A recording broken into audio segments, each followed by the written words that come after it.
السلام عليكم، ازيكم عاملين ايه؟ في الجو الساقع بنبقى عايزين حاجة تدينا طاقة وتبقى مسكرة في نفس الوقت تبقى سهلة ومش مكلفة واقتصادية. مفيش احلى من البطاطا بالكريمة، من غير كريم شانتيه، من غير تعقيد خالص، بطريقة سهلة جدا هنعملها وكمان بمكونات اقتصادية. والبطاطا ده الوقت بتاعها مفيش احلى من كده. يلا بينا نعمل احلى صينية بطاطا بالكريمة، هتبقى طعمها خطير ومش بتاخد وقت خالص. هتكون جاهزة معانا، وكمان وهي دافية كده هتقطعوها وتاكلوا منها، هتاكلوا صوابعكم وراها من الجمال. لازم تجربوها بالطريقة دي. ويا ريت اللي لسه ما اشتركش في القناة يشترك ويفعل زر الجرس عشان يوصله كل جديد، وما تنسوش اللايك الحلو. ويلا بينا نشوف طريقتنا.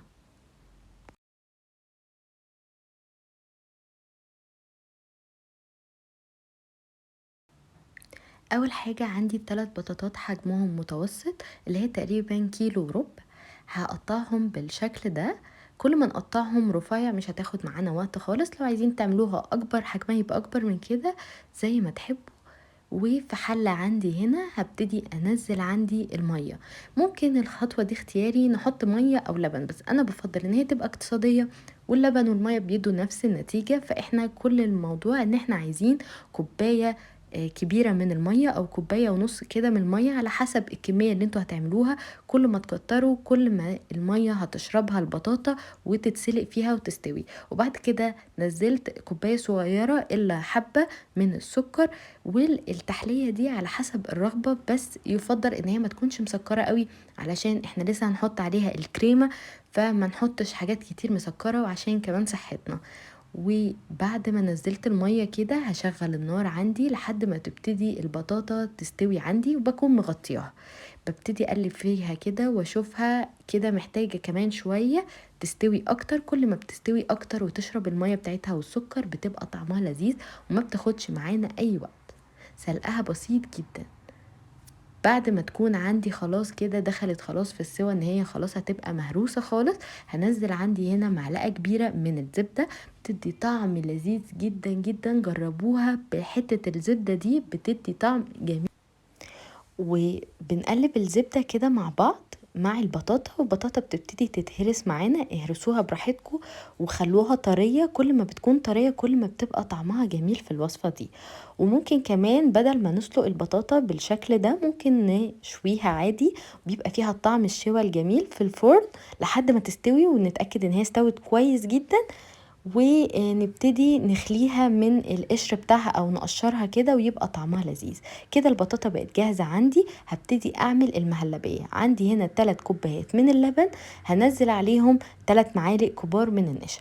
بس انا هبتدي اهرس. انا لقيت كده خلاص البطاطا عندي استوت وشربت ميتها كويس جدا. ممكن كمان ما تشربش المية، يعني لو انتم مزودين المية ممكن تقللوا المية في الوقت ده وتبتدوا تهرسوها كده بالمعلقة. اهم حاجة تهرسوها كويس.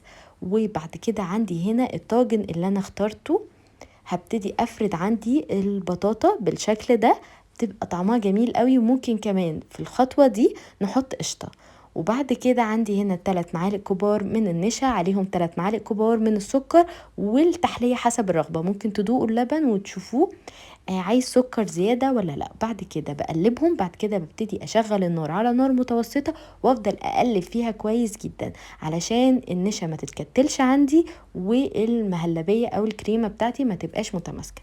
في ناس ممكن تحط في الخطوة دي كريم شانتيه، بس انا حبيت اعملها بسيطة وسهلة من غير اي تعقيد ولا تكلفة، فما حطيتش كريم شانتيه وكانت طعمها خطير.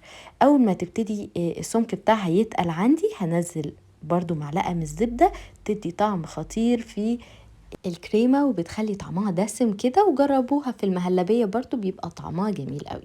بنقلب كويس جدا طول ما احنا بنعمل المهلبية او اي حاجة فيها نشا زي الرز بلبن او البودنج. لازم ايدينا تبقى فيه ضروري جدا ويبقى على نار متوسطة علشان اللبن ما يغليش عندي ويفور والنشا تتكتل عندنا. ابتدت السمك بتاعها يتقل. ممكن كمان تزودوا معلقة نشا لو بتحبوا الكريمة بتاعتكم تبقى تقيلة، يعني مش تبقى منهارة كده ويبقى كريمي قوي، لا عايزينها تبقى ماسكة نفسها. ممكن تحطوا معلقة زيادة من النشا. وده السمك اللي انا وصلت له واللي انا حباه كده. هقفل النار عليه واكون مجهزة عندي البطاطا هديت ما بردتش خالص، يعني ما استنيتهاش لحد ما تبرد، كنت عايزه اكل حاجه مسكره في الوقت ده، فحطيت على طول الكريمه على الوش. ممكن كمان تزودوا الكميه لو انتوا بتحبوها تبقى طبقه كبيره على الوش، ممكن تزودوا الكميه بتاعه المهلبيه، ممكن تزودوا كوبايه. انا الصينيه بتاعتي برضو مش كبيره، فانتوا ممكن تزودوا الحجم وتضعفوا الكميه. كده صينيه البطاطا بالكريمه بقت جاهزه عندي.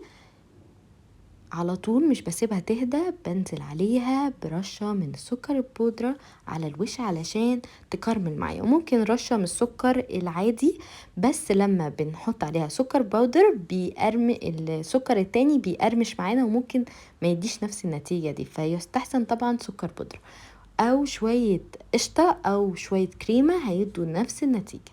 وعلى الشواية كده وبسيبها وافضل اقلب فيها علشان مفيش حتة تتلسع اكتر من حتة.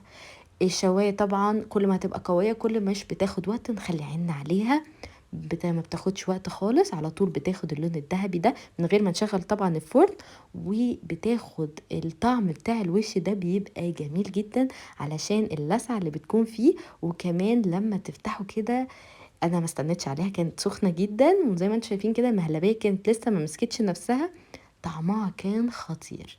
السكر بتاعها مظبوط جدا، عايزين تزودوا السكر ممكن كمان تزودوه، لكن انا كنت مبسوطه جدا بالسكر كده، وكانت طالعه جميله مش بتجزع.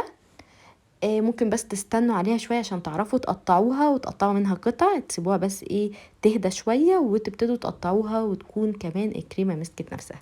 يا ريت لو الفيديو عجبكم ما تنسوش تعملوا لايك، واللي لسه ما اشتركش في القناه يشترك ويفعل زر الجرس عشان يوصلكوا كل جديد.